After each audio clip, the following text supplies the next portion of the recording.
Good afternoon. Fortunately, I'm not here to speak to you about anything medical or electronic.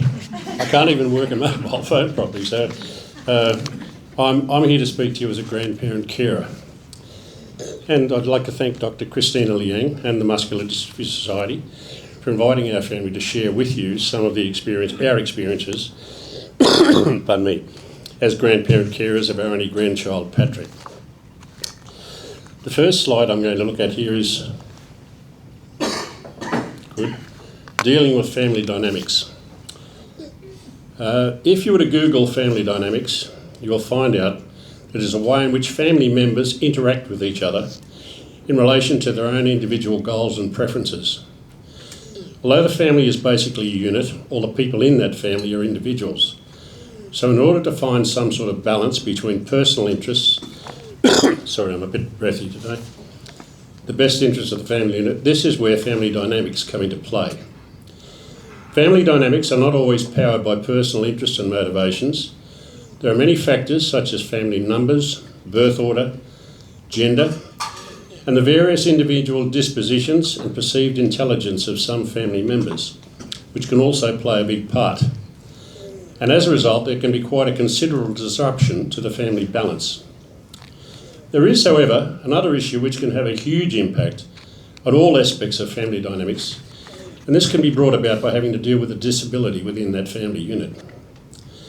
I'm sure that all of you here today are very aware of the impact these issues have on your own family unit. It is important, however, and your presence here today quite clearly demonstrates that you are happy to share and be part of a larger group of people who, even though we are not related, we're all here to share knowledge and offer help to each other as a result of having to deal with the medical issues which affect so many members of the families here today.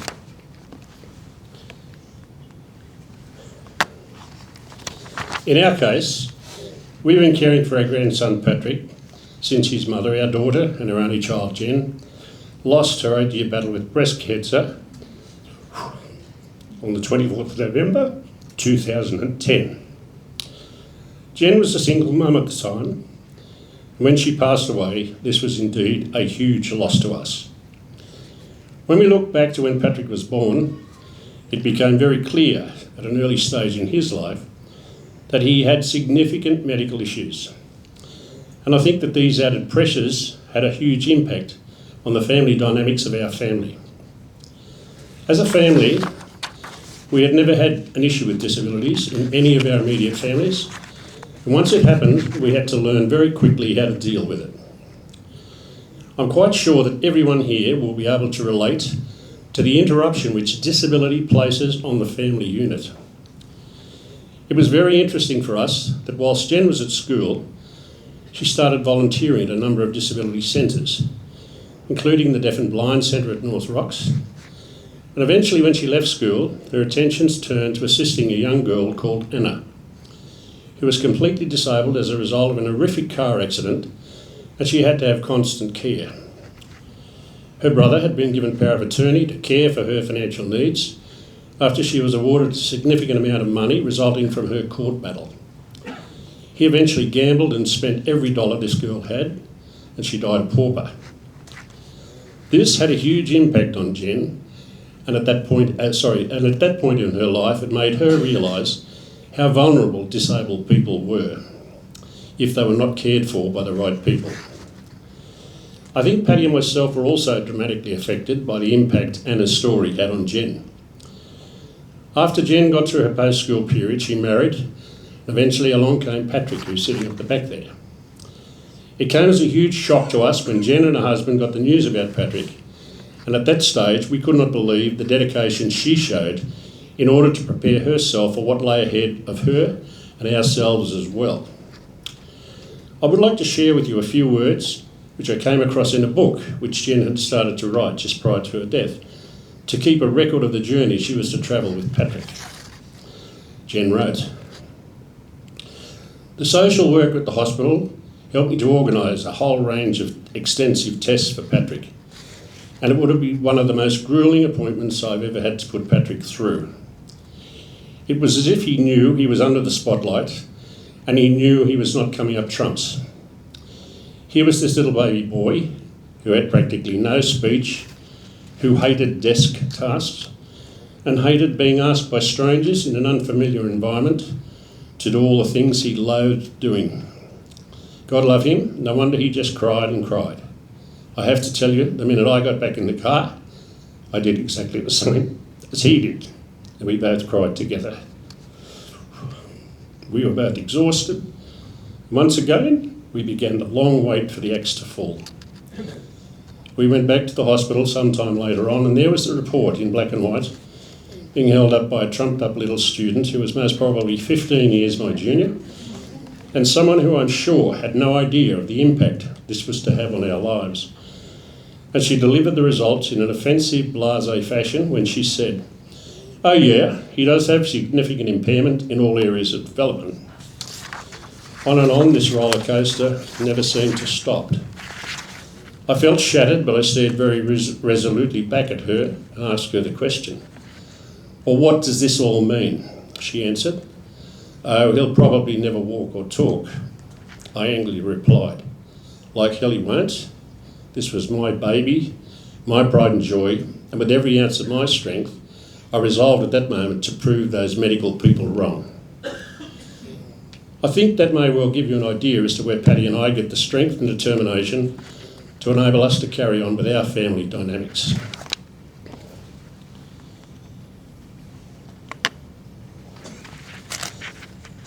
I'd now like to just share with you some things about banking, guardianship and power of attorney. Patrick was in his final year at primary school when sadly his mum passed away. Here was this very vulnerable, very young boy who was going to have to deal with the most devastating loss imaginable. I can relate to what he was experiencing, as I was the same age when my mum passed away. Patty and I were left with so many things to attend to and regarding all the legal issues surrounding wills, property estates, guardianship tribunal matters, as well as undertaking all Patrick's personal issues regarding banking, etc. We were fortunate to have the services of some wonderful people who helped us considerably, but this whole area of expertise is so complex, and many of the decisions we made would come back to cause us lots of grief as Patrick got older, particularly once he reached the age of 18 years. I don't think the legal fraternity within government departments and banks have come to grips with the real life situations that people find themselves in. As an example, when Patrick turned 18, I approached the Guardianship Tribunal to see if I could put in place a new document to ensure that the legal guardianship which we had at that stage would continue after Patrick turned 18. It appears that there is no such facility available, and we can only continue doing exactly what we are currently doing. And if our guardianship is challenged, it will be up to us to prove that we are continuing to care for Patrick in a manner as required by the tribunal. This hardly seems fair to us, as we have given up so much of our lives and ourselves to care for this beautiful boy. I should point out at this time that neither Patty or I have any legal skills, so I'm not offering any advice to anyone, and if anyone needs professional legal advice, they should seek that advice from a legal person of their own choice. The next big challenge came in November last year when Patrick received a letter from the Commonwealth Bank advising him that as he had turned 18, 2 years earlier I might add, that under the terms of the Commonwealth Bank criteria, and as a result of the devastating kick in the pants the Commonwealth and the other banks got from the Royal Commission, that the people who had access to Patrick's bank accounts, myself and Patty up until that stage, would be given a 2-week period, and after that, all access to those accounts would cease immediately. I approached the bank and explained our situation and was told by the local bank manager, after she had numerous conversations with the bank legal department, that was in fact the case, and they would not back down, and we would have to find other ways to deal with Patrick's situation. After I protested strongly through our local bank manager, our situation was escalated by the Commonwealth Bank legal team, because I'm the plan nominee for Patrick's NDIS package, as well as the manager of all his Centrelink benefits. So this whole matter for us was critical to have resolved. Finally, the bank backed down and granted me approval to access Patrick's accounts. But that was when more problems started, because in the event of anything happening to Patty and myself, the fate of Patrick's accounts would be decided by the bank, which is completely wrong and extremely unfair, and was not what we were trying to achieve. The final straw was when I was advised by the legal department of the Commonwealth Bank that the only way I was going to be allowed access to, which I needed, to Patrick's accounts, was to put in place a financial management order, which, when I obtained a copy of it and read it, and had my own independent legal advice, I found it was a most invasive and offensive document, and I refused to comply with the bank's request. At that point, I decided I needed to take this matter even further. So I contacted Family and Community Services officers through our local member, Mr. Ray Williams, who has been a great support to our family in matters related to disability and legal issues within the government regarding estate matters.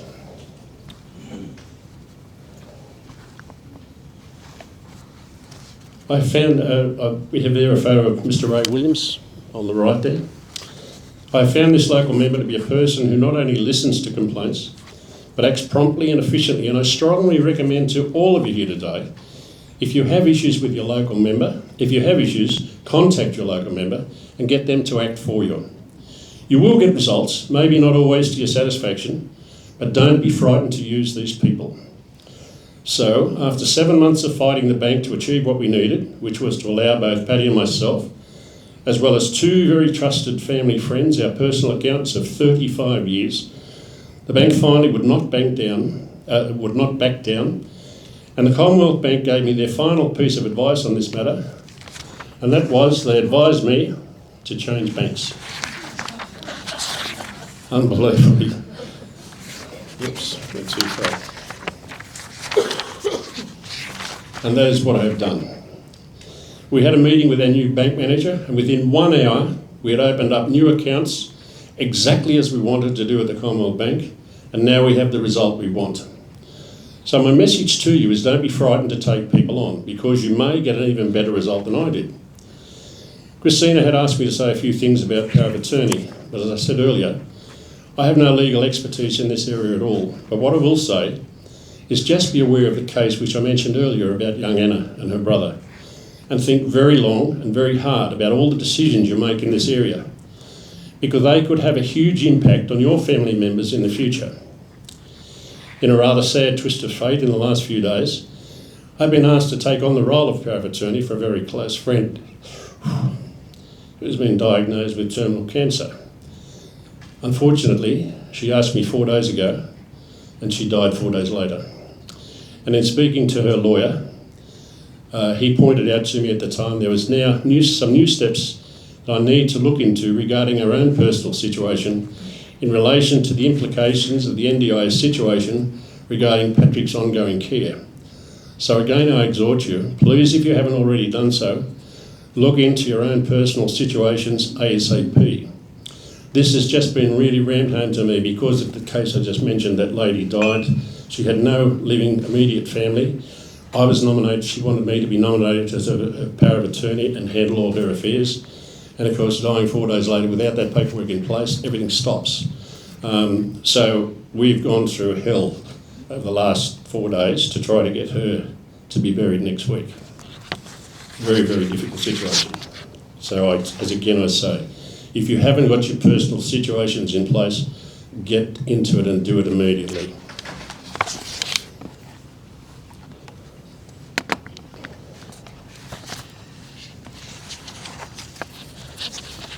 Okay, it's a slide there. It says, setting off on our NDIS journey. In the early years after Patrick's illness was diagnosed, it became quite obvious that Jen was going to need a lot of family support to be able to continue to do the enormous amount of work Patrick would need in order to see any improvement in his condition, and so began the next part of our lives. Patty was able to help Jen with the endless visits to Westmead's Children's Hospital clinics, and soon she became known at Westmead Hospital as the Bag Lady, a title which Patty was proud to be known by, to be quite truthful. It was rather nice when we transitioned from Westmead to Royal North Shore Clinic after Patrick turned 18, that Patty was farewelled by many of the staff at Westmead and thanked by them for the outstanding work she had done in supporting Jen and Patrick over those difficult 18 years. Even though Jen herself was struggling terribly with her own debilitating breast cancer over an 8-year period, she managed to run her own affairs, and it came as quite a shock to us after her death, the amount of time and effort and financial strain that is part and parcel of the life of a person with a disability. We struggle to find out any details of how the block funding worked at that time. And indeed, the organisations handling that funding kept it all very secretive and were not at all happy when I questioned the lack of transparency as an end user of that funding. We found it very difficult to locate and work out how all the government systems worked. And finally, in sheer desperation, we chose to go down the path of providing a lot of the medical services using our own private funding because of the complexities and the long delays with the current health systems at that time. Around this time, we were all anxiously awaiting for the NDIS to arrive, and we spent many hours attending seminars, watching webinars, going to various discussion groups through our local high school, as well as lots of interactions with other families in the same boat as us. And then one by one, we got the phone call. A meeting had been set up with an LAC from an NDIS organisation near to us, and we were on our way. I remember listening to an early webinar session on the the computer one day, and the NDIS interviewed a man from Tasmania who had his plan set up and was using it very successfully, and he described his NDIS experiences as like setting off on a long train ride he was looking forward to going on. He was so keen for his NDIS trip to begin because he could see a secure future for his disabled son. His NDIS trip had lots of highlights, and there were also parts of the journey he did not enjoy. But in the end, he was happy to finally arrive at a destination where he could see some wonderful vision coming to fruition for his disabled son. We, like the Tasmanian family, started out on our NDIS journey, and I have to say, it did not start well because in those early days there were a lot of new staff who were not aware of how the system worked, and as a result, we were all getting very mixed messages.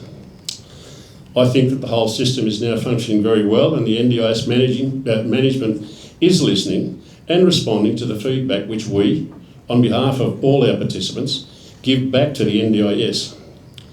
We, like many others, have hung in there, and I can honestly say how grateful we are for the support the NDIS has given us to help Patrick.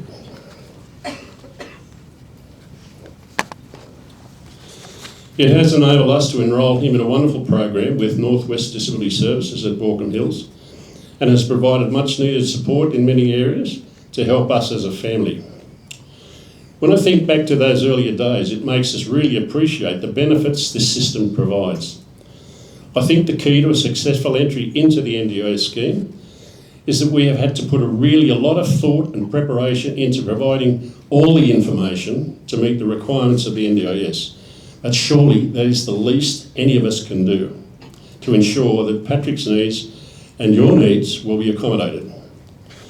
One thing I have learned on our NDIS journey is don't be afraid to seek advice from the NDIS helpline, and always ask for a receipt number which will give a reference point to go back to if you have to do any follow-up at any stage.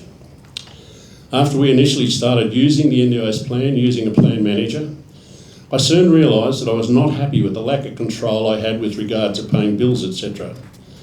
I spoke with an NDIS manager at our local NDIS branch, and she suggested that I should start plan managing Patrick's plan, and I can tell you that was the best decision I have made. After a shaky and very nervous start, I soon became very happy with the flexibility that being a plan manager gave me. And if there is anyone here who thinks they would like to handle plan management, my advice, just do it.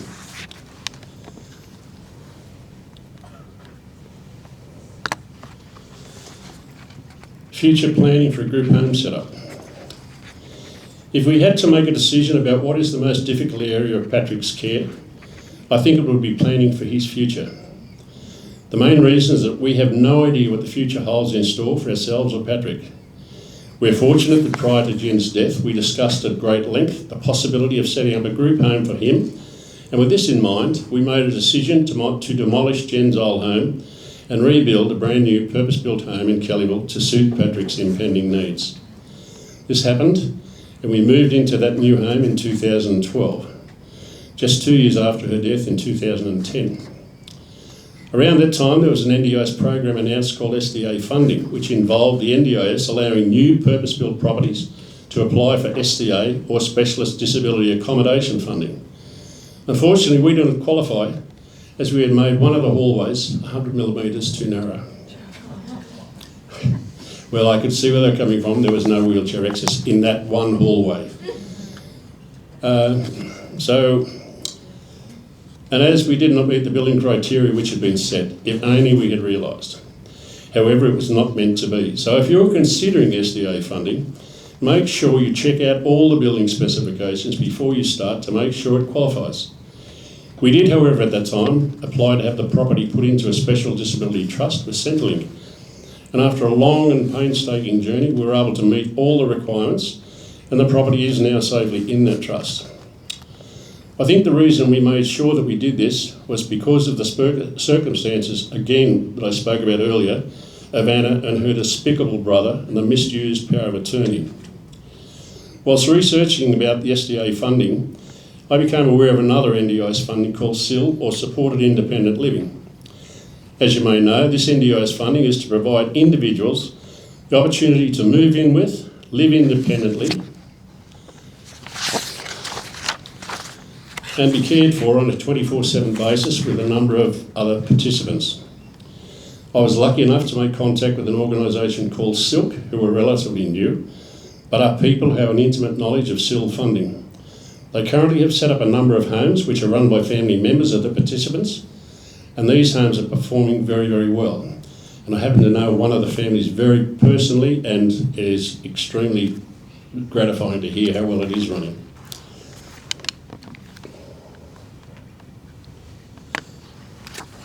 So this has given us a new impetus to follow through with our own research to make inquiries as to the feasibility of our family home eventually become a SIL-funded group home, where Patrick will be able to reside and be cared for by those responsible for the organisation and management of that home on a day-to-day basis.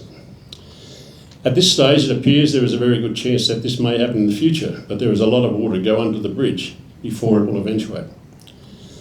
I suppose we feel a bit like that Tasmanian family once again on their NDIS journey, and we've reached a halfway point and there are still quite a few twists and turns that need to be made.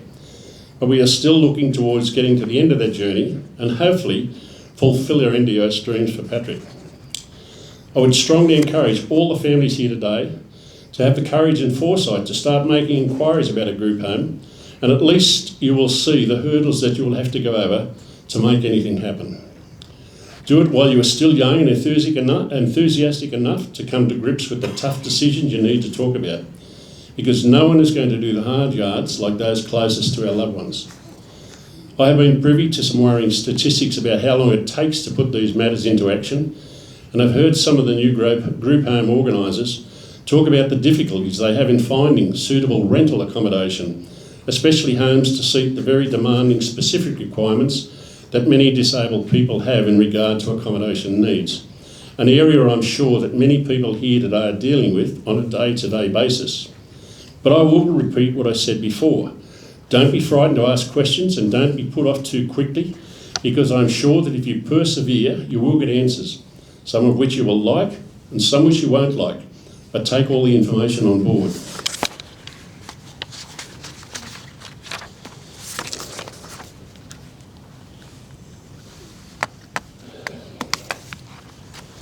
Dealing with our own healthcare needs and balancing those needs against our grandson's needs.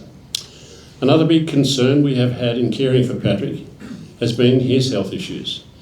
When Jen first received the diagnosis of myotonic dystrophy, as well as a number of other conditions, it was quite obvious that there would be long-term implications with his conditions, but we were never really sure what those implications would be. So that was why we as a family made a commitment to try to support him to the best of our abilities, to ensure we would minimise the impact of the eventual reality these issues would have long term. There were numerous activities from an early age: early intervention, gymboree, swimming, and whatever anyone recommended, we did for him. After Jen's death, we assumed the role of full-time carers, and the advice we were getting from the neurogenetic clinic at Westmead was that all the physical activities, swimming, gym, music therapy, etc., we were doing for him were in fact having a very beneficial effect on his health. And it was interesting to hear Alison say that today in his little speech. It was quite challenging for us to keep up with his very busy schedule, as both Patty and myself were going through some serious health issues ourselves, but we had to keep going because the results we were getting are so rewarding.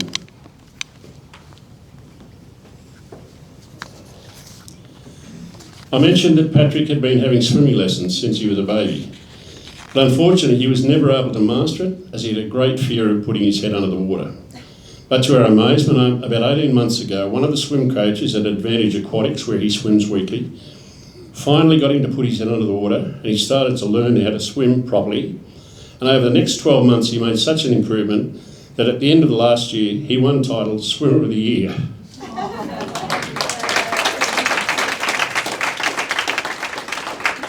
Out of a swimmer school of over 1,200 swimmers. We were ecstatic, to say the least.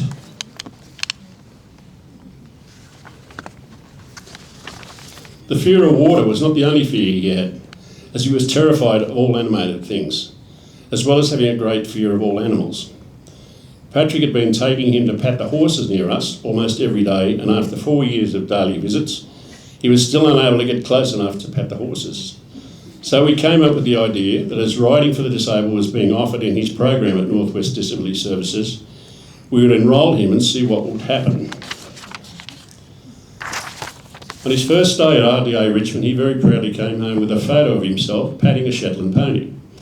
Quite an achievement, we thought. On his second day, he came home with another photo of himself, but this time, amazingly, he was riding a horse. At the end of the first year, he won Rider of the Year.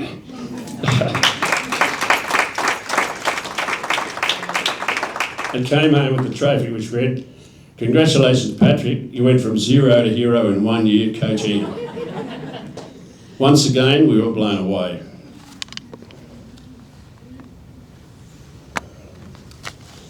Going to the gym has also proved to be very beneficial for Patrick and myself, and I managed to do a good workout while Patrick goes through his workout.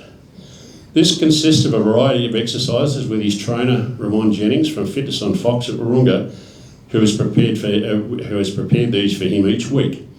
It is so exciting to see him do all his exercises with ease, which is a very different story to when he first started some years ago.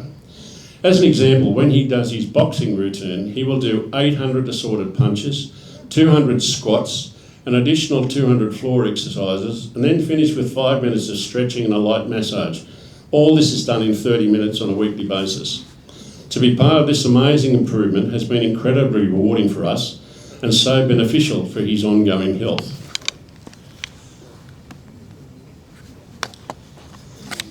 Added to this are weekly speech therapy sessions, music therapy and drama classes with Northwest Disability. So all of this keeps us and Patrick very much on our toes. Through all of this, we've been blessed to have had such wonderful support from the Westmead Children's Neurogenetic Clinic until Patrick reached 18 years of age.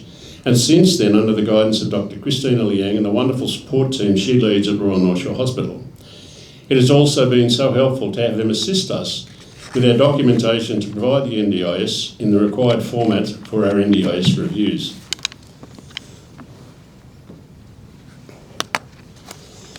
Respite, our own health issues and family holidays. Oh, sorry, did I get the music session? No. Yes. Whilst Patrick's health has been the utmost importance to us, we have to be very aware, simply because of our age. I'm 79 and Paddy's 77, so we have to be very aware of our own health issues. This was really rammed home to us when around June last year, Paddy went into hospital to have a knee replacement, and on her first day in rehab I went to visit her after I'd had an incident at Castle Towers where I almost blacked out, had no knowledge of what floor I was on, where I parked the car, and couldn't walk very far without becoming breathless. I managed to settle down and I picked up Patrick from Northwest Disability and went to see Paddy in the afternoon. I had a similar turn at the hospital and rang my GP straight away. During my consultation with him, he advised me to go to hospital immediately, and in sheer desperation, I rang Angela, the manager of Patrick's program at Northwest Disability Services. She immediately drove to our home to help me with Patrick. I rang an ambulance to take me to hospital for what I thought would be an overnight stay, which ended up being for over a week. Fortunately, Angela was able to stay and care for Patrick for the whole time, which we were so grateful for. This, of course, raises another issue which rears its head quite often, and that is respite. What is respite? How often do we need it? And how often do we use it? These are very difficult questions to answer. Respite for us is not about sending Patrick off somewhere for a few days. It is more about getting a carer to come in for the odd night so we can go and have a meal together, then perhaps pop off to the movies and see a show. Our main respite is when we get a chance to go off on a family holiday.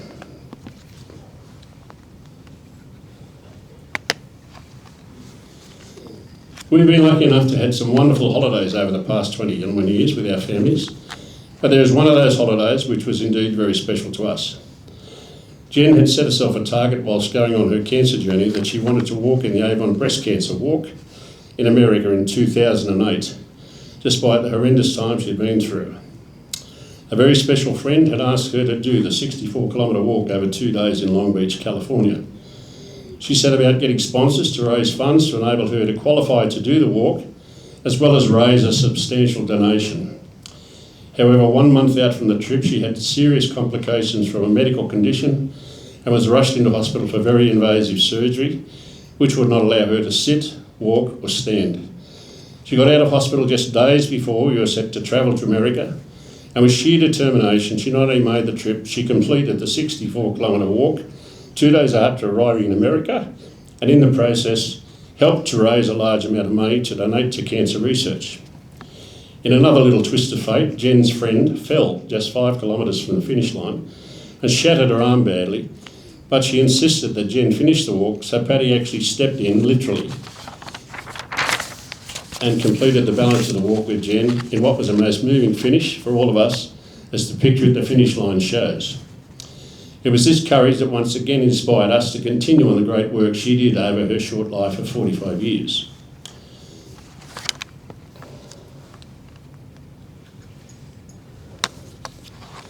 On her return, Jen continued to put an enormous amount of effort into raising funds for breast cancer. And I can clearly remember one of those functions where she had been invited to speak about her own health issues she had been dealing with over 8 difficult years. And she recalled to Patty and myself that a couple of weeks after she had delivered her presentation, she was contacted by one of the mums who had been at the function. This woman had quite a large family, and she occupied herself fully in caring for that large family and had given little attention to her own health. But after hearing Jen speak, she decided to go and have a very small lump checked that was in her breast, and it turned out it was breast cancer. But hopefully she got it just in time, and the woman rang Jen to say thank you. Jen was delighted that she may have saved that woman's life. The point I'm trying to make here is that perhaps with all the things that I briefly touched on here today, there may be just 1 or 2 points which may help one or more individuals make a decision to act on or implement something which you have been putting off because you are too busy or a little unsure about taking some sort of action to resolve that issue. Perhaps it could be that they would love to be a plan manager of their NDIS plan, but they were not sure if they could do it, or there may be a medical person here who can relate to having given someone that curt and hurtful medical decision like Jen received about Patrick, and they were not aware of the implications or the ramifications that their actions caused to their patient at the time. Hopefully there will be many more questions which may arise, not only from what I have spoken about today, but maybe from the other speakers as well. So I invite you to look hard at trying to find the time and courage to act on these, because I'm sure you will find comfort in getting resolution to your issues. I've found this presentation today to be a very enjoyable challenge, but I do hope I have managed to fulfil the brief given to me by Dr. Christina Liang. The topics she has selected for me to speak about have given me time to reflect on the life journey which we have been on, particularly over the past 21 years. I feel very honoured to have been asked to speak to you today, and I do hope I haven't bored you too much with our family stories. But as the title implied, it was to be about our grandparent journey, and that's what I have tried to do.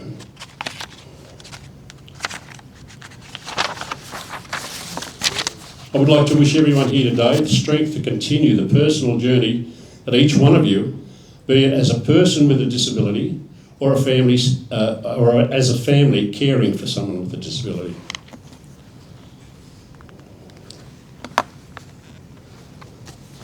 I think the journey we have been on has been greatly helped by the faith we have in our Catholic beliefs and the hope that those beliefs offer us for the future.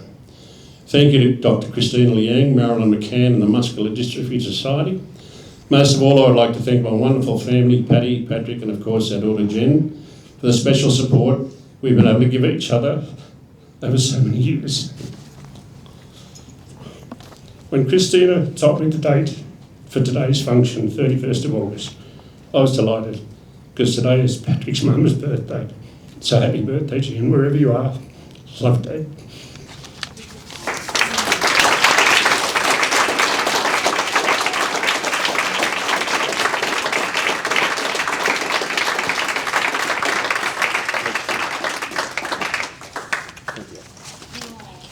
Thanks very much. Any questions for Peter? All right. Some tissues? Sorry. No questions. Practical questions? Oh, pardon me. Yeah, when's the book coming out? Sorry about that. Well, it's work in progress. It's a work in progress. That's it, good.